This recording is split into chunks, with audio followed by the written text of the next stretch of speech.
On Monday, September 12, the Philippines will be united as one country in the observance of one holy day in the Islamic calendar.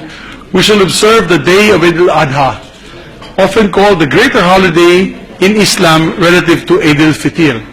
Mr. President, Eid'l Adha is one of the 12 regular holidays and 3 special holidays observed nationwide. On those 15 days, we cast aside our differences and celebrate as one nation. Most of all, we render respect to the persons and events being commemorated on those special holidays.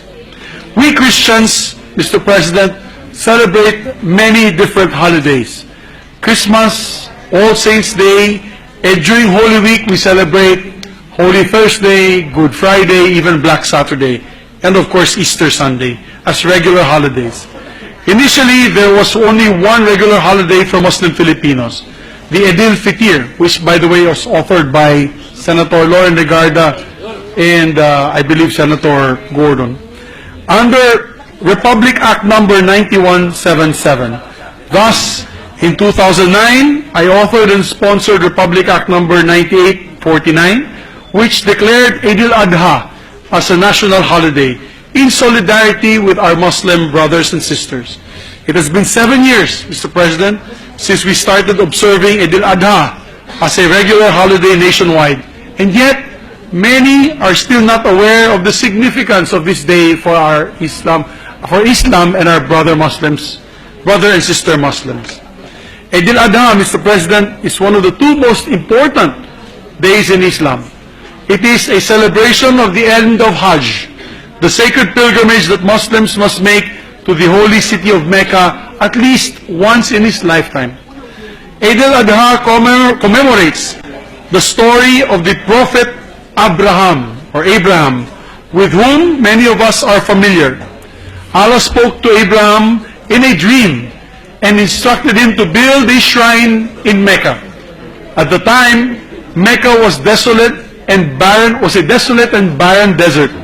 But Abraham heeded Allah's call with devotion and without complaint.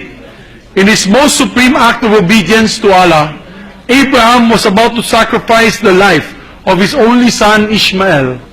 But Allah, seeing Abraham's complete devotion and his willingness to give up the life of his only son, spared Ishmael's life moments before the sacrifice and replaced him with a lamb.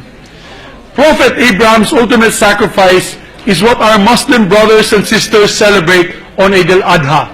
I know this story is also in our Bible, Mr. President, as Christians, and I believe later on Senator Manny Pacquiao, who is an expert in biblical affairs, will elucidate more.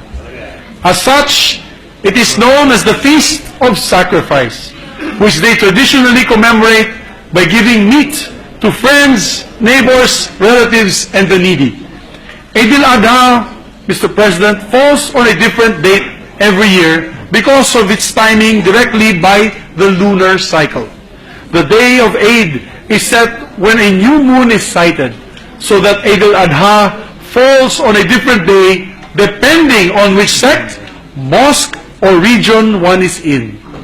As such, I commend the President for issuing Proclamation number 56, declaring September 12 as the exact day of commemorating the 10th day of Zul Hijjah, the 12th month of the Islamic calendar, as Eid'l Adha Day.